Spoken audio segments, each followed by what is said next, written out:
The Teaching of the Master by Brother L G Sargent.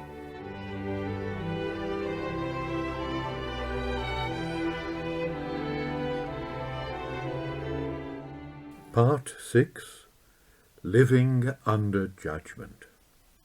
Chapter 1. Judges or Judged. Matthew 7 verses 1 to 6.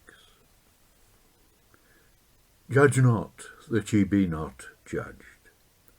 For with what judgment ye judge, ye shall be judged. And with what measure ye mete, it shall be measured to you again. But why beholdest thou the mote that is in thy brother's eye? But considerest not the beam that is in thine own eye? Or wilt thou say to thy brother, Let me cast out the mote that is in thine eye, and lo, a beam is in thine own eye? Hypocrite! Cast out first the beam out of thine own eye, and then shalt thou see clearly to cast out the mote out of thy brother's eye. Give not that which is holy to the dogs, neither cast ye your pearls before swine, lest they trample them under their feet, and turn again and rend you. With Matthew chapter 7, the sermon enters its final section, which forms a climax. Jesus has portrayed the disciple and his life in the world. He has shown that life can only be maintained by an intimate and secret communion with God. And this communion carries with it a dependence on God, which brings freedom from fear. By contrast, he has pictured the anxious and envious mind of those who compare their condition with the condition of others.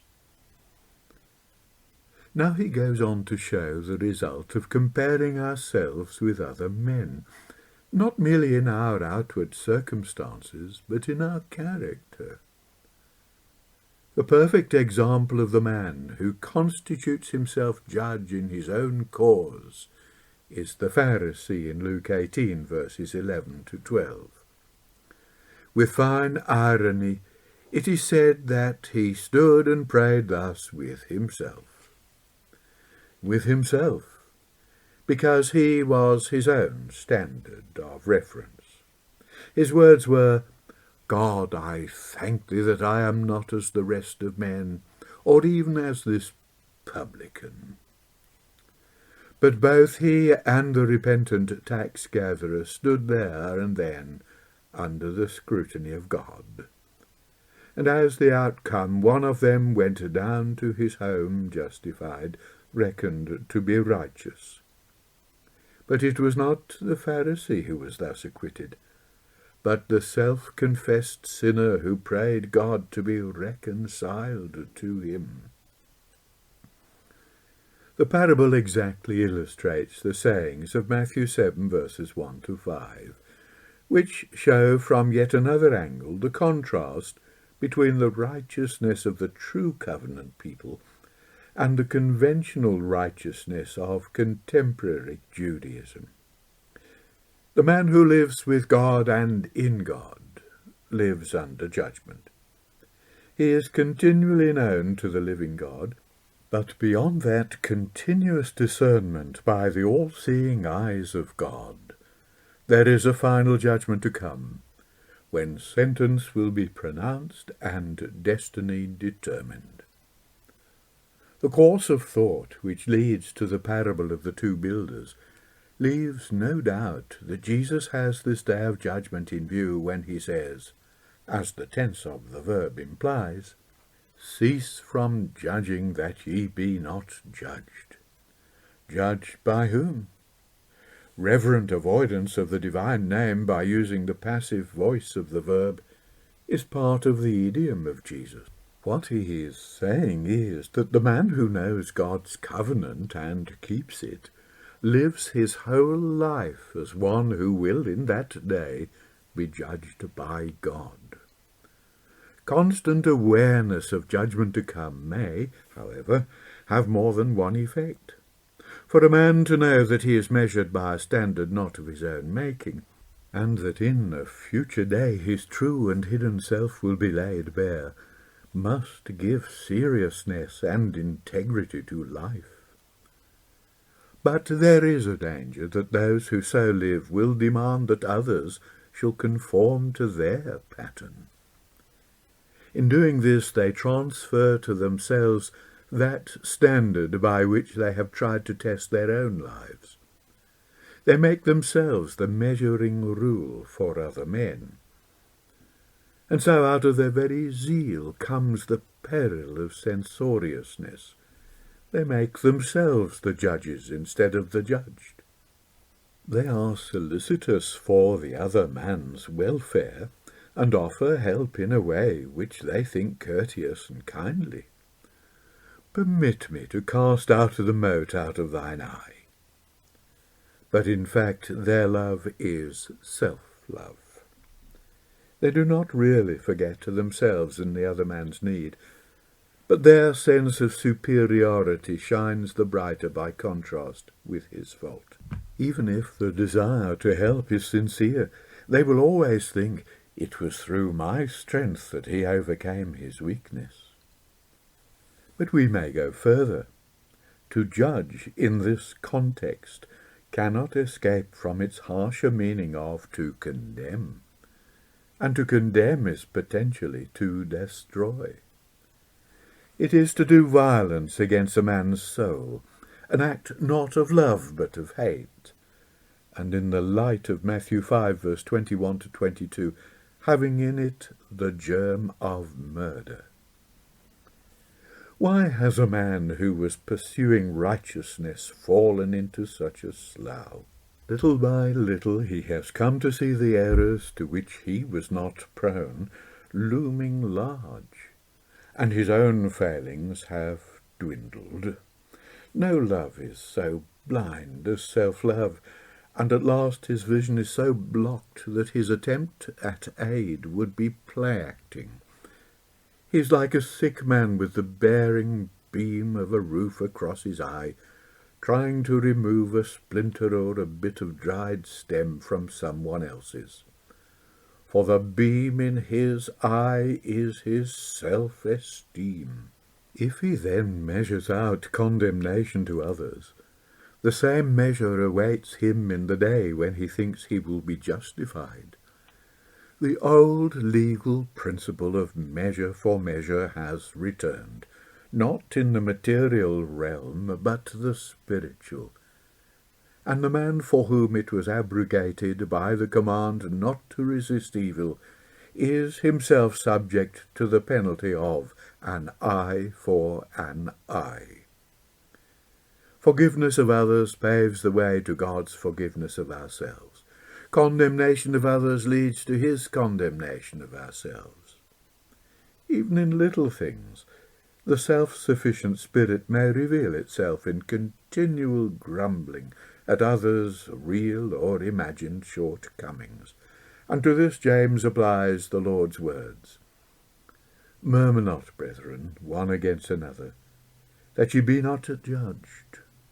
Behold, the judge standeth before the door." The grumblers, like the Pharisees, are more conscious of themselves than of God. The proverbial saying about the mote and the beam is found in rabbinical writings and is an example of the caustic Jewish humour. Its picturesque hyperbole gives no difficulty to those who know the speech of the English countryside, where something small may be about as big as a bee's knee, or a very thin man like a rasher of wind. The salty idiom of unsophisticated men who live close to the soil offers the best parallel to the language of Jesus. The Lord's words have their reflection in Romans 2, verse 3. "And reckonest thou, O man, who judgest them that practice such things, that thou shalt escape the judgment of God?" Romans 14 is a sustained plea for refraining from judgment in things which can be left to the individual conscience. One man, says the Apostle, may observe dietary restrictions and do it for the Lord's sake. Another, equally sincere, may eat with thankfulness any food which comes. If each acts with the Lord in mind, and his mental state is vital to the argument, then to his Lord he stands or falls. Therefore, apostrophizing in turn the representatives of the opposing points of view, Paul says, "But thou, why dost thou judge thy brother? Or thou again, why dost thou set at naught thy brother? For we shall all stand before the judgment seat of God." We are helped by the parallel which sets judge against set at naught. The judgment which Paul has in mind here is a condemnation which easily passes over into contempt for the brother for whom Christ died. To Paul himself it is a very small thing that he should be subject to the scrutiny of men. He is not even his own judge, for even if he knows nothing against himself, he is not therefore justified. His examiner is the Lord. Therefore, he says, "Judge nothing before the time, until the Lord come, who will both bring to light the hidden things of darkness, and will make manifest the counsels of the heart." Judge is indeed a word of many meanings, and only the context can decide where the balance of the meaning lies in any given case. Judgment, in the sense of equitable decision, is cited by the Lord himself along with mercy and faith as the weightier matters of the law, which the scribes and Pharisees had left undone.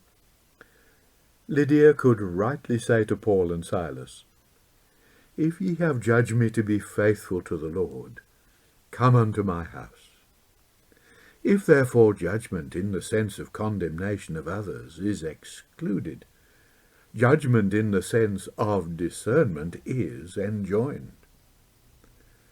The disciple has to be judicious without being judicial, a dilemma which is only fully resolved by a principle given a few verses later. For the remainder of the chapter shows progressive stages of division among men through the action of the Word of God. Even in this life, the Word puts men to a test and reveals something of their true character.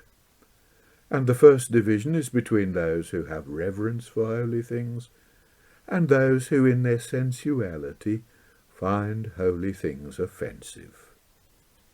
The holy thing was, under the law, the term used for food offered sacrificially, of which only the priests and their households could partake, and then only if they were ceremonially clean. On the other hand, the flesh of animals torn by beasts was forbidden altogether for food, and was to be cast to the dogs. These ritual requirements provide the terms which Jesus applies to things of the Spirit. Dogs were in Jewish parlance the uncircumcised, and swine were held in special abhorrence from the time that Antiochus Epiphanes ordered them to be profanely sacrificed. But for Jesus the distinction is not a physical one, but moral and mental. The contemporary verb quoted in 2 Peter 2 verse 22, and perhaps partly dependent on Proverbs 26 verse 11, makes dogs and swine types of the grossness of sensual human nature. Proverbs 11:22 is the only Old Testament example of swine used in a proverbial simile, and carries a like idea of ignorant sensuality. But, to quote by way of illustration only, the Syriac of Ecclesiasticus 22 verse 13 has, "Talk not much with a fool, and consort not with a pig. Beware of him, lest thou have trouble, and thou becomest defiled when he shaketh himself." This in turn recalls Proverbs 9 verses 7 and 8. "He that correcteth a scorner getteth to himself shame."